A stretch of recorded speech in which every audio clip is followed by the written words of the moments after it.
hashtags, hashtags, hashtags, hashtags, hashtags, hashtags. He used to work at King of Diamonds on a Monday. Only hit the club on Saturday and Sunday. I used to pull up every week, you should have seen her. Hey y'all, it's your girl Kobe and welcome back to my channel. I'm back again with another video. You already know what to do. Before we get into that video, go ahead and hit that subscribe button if you're already not subscribed. And if you already haven't, I don't know what you're doing, but I'm gonna go ahead and give you a pass, and then go ahead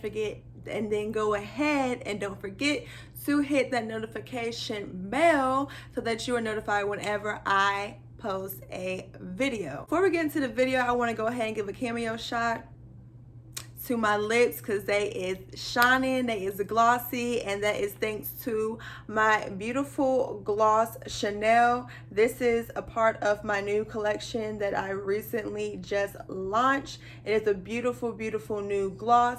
I did line my lips with a brown liner, and then I applied the Chanel in the middle for ombre effect, and I am loving my lips. My new collection come with a variety of 4 different shades of glosses. I will have pictures and everything. I don't know, I never know, and now that I do enough videos,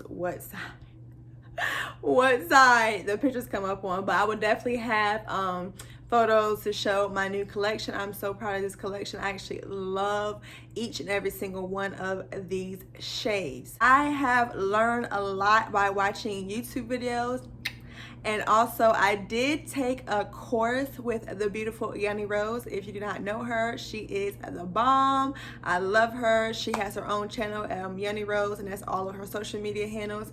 But she does have this course she has. It's called the Unstuck course, and it definitely helps you and gives you insight on how to grow your social media platforms in general and all. So that is another way that avenue that I did get some tips from, and just trial and error myself. Tip number 1 is I want to say you definitely have to have great content. That is the first thing that you must have. You have to think, when you're a customer and you're scrolling on your social media and going down your timeline, you want something to just stand out and just grab your attention, catch your eye. If you're just scrolling, you just see a bracelet just laying there, you're not going to really pay any mind, versus if you're scrolling, you have a person with bracelets all on their arm and they're glistening and they're sparkling. It might be some nice music in the background. Now you can stop. You're all up in that video. You're probably going to rewind it back. You're probably playing your favorite song. All that. It's all about the content, which kind of goes into advertising as a whole other avenue, but that is a part of advertising, and it's free advertisement. So you definitely want to have great content.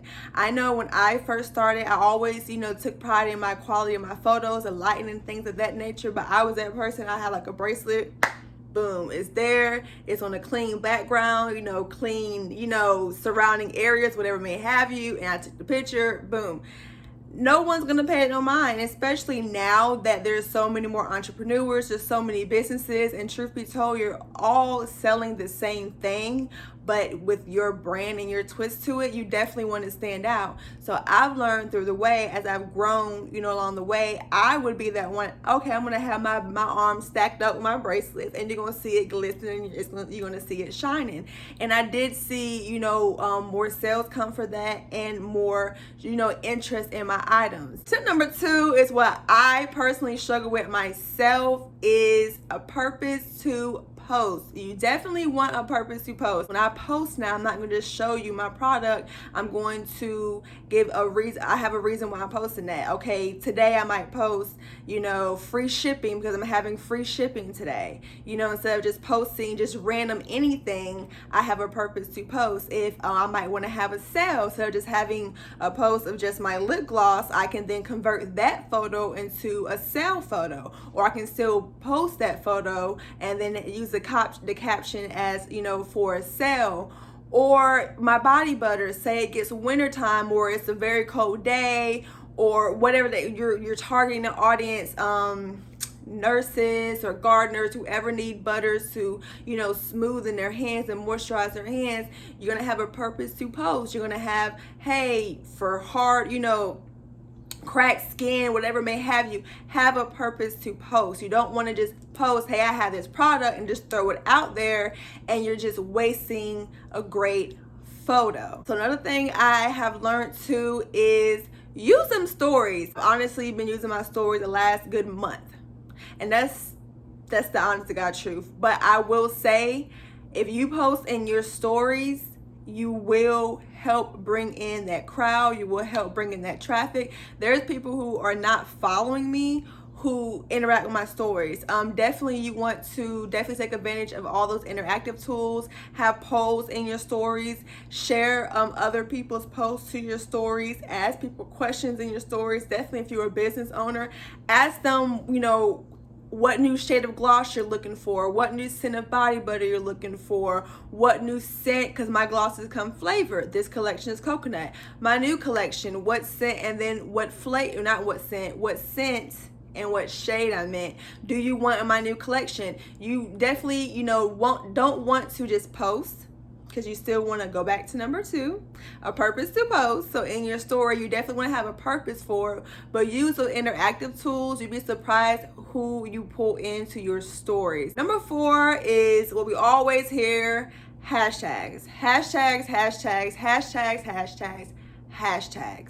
I have a love and hate relationship with hashtags, and I will tell you right now that they are a great tool to grow your following. I would just say to nip it in the bud. I used to put my hashtags underneath my caption, and I hated it because I just hated how it looked when you scroll down your timeline. Sometimes if your caption is too long, it would have the expand tool, but sometimes it wouldn't. So I definitely hate it. You would see that. So but I still would do it. Now what I do, I put my hashtags in my comments.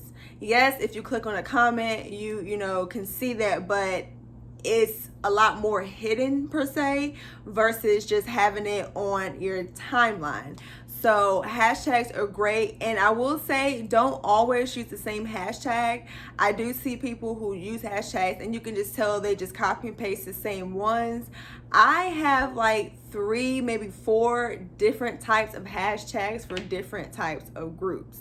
Okay, so basically I don't just have like, say for lip gloss, I don't just have, if I'm posting lip gloss, and I don't just have hashtags like 20 hashtags for just lip gloss.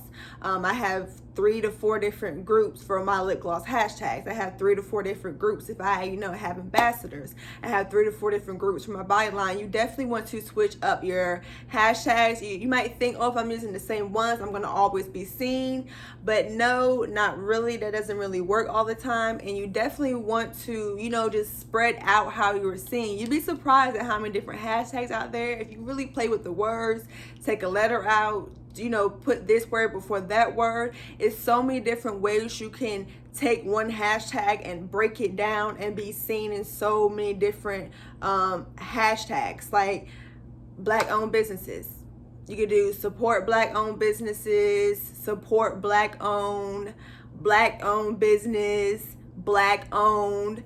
And I'm not saying you're going to use all them same hashtags in that same post, but that's 6 different hashtags of a certain topic. Black owned, I'm a Black owned business, so that's definitely 6 right off the top of Black owned hashtags in my 4 different groups that I can put up in there. So you definitely want to play with the hashtags. I know people hate them, but even look at people who you look up to with a huge following. They still use hashtags. It really does work. Tip number 5 is what a lot of people, including myself, will definitely do not do, is engage with your following. Engage, period. I didn't engage. I'm like, I'm a business. I am giving you a product. I'm just going to post what I have and then you're going to buy from me.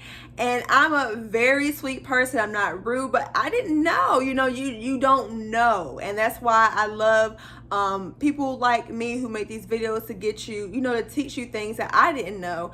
That you definitely want to engage. I would say the best way is follow people who you look up to, follow people in your same niche. And I took it the wrong way, and I went to follow a whole bunch of different cosmetic lines and even small owned business cosmetics, and that's not what I really mean. Like, I follow makeup artists. I am a cosmetic line, so I definitely want to follow makeup artists. I follow some influencers, let's see, I follow even some big owned businesses that I look up to. So that's what I mean in my niche, because I can learn from them. Influencers, if you follow them, you definitely want to engage with them. You'll be surprised what type of relationship, how you can network with just, you know, a genuine following, a genuine conversation. So I do that now. I follow hashtags as well. Be very particular of what you are following, because that's what's going to come up on your timeline. So I definitely want to follow accounts that I'm more genuinely attracted to and that I genuinely like, so that when I do respond, it's a genuine response. And that is a great way to actually be seen, because if you're, you know, always commenting on somebody's page who you genuinely like, other people see you always commenting, and after a while, if you're always commenting on that page, and that's how, you know, with Instagram and Facebook buying, you know, they're one and have the same owners. It's like a family friend type of thing. So if you're always commenting and, you know, showing love to this particular page or pages, after a while, their following will start seeing you in their suggested, you know, accounts to follow. Or even people in the comments who just go to comment, they can see you comment. Even if they don't always see you, they can just see you comment and they know you're a business. Oh, let me click on your page. And then they fall in love with the content that you created. That's why great content. I've noticed lately when I've incorporated all of these tips into growing my Instagram, it has really brought me followers. It has really brought me an even higher engagement and a higher reach. But y'all, that is actually it for this video. I'm going to try to keep this short and sweet. So I thank you always for tuning back in, and I will catch you in the next video. Bye.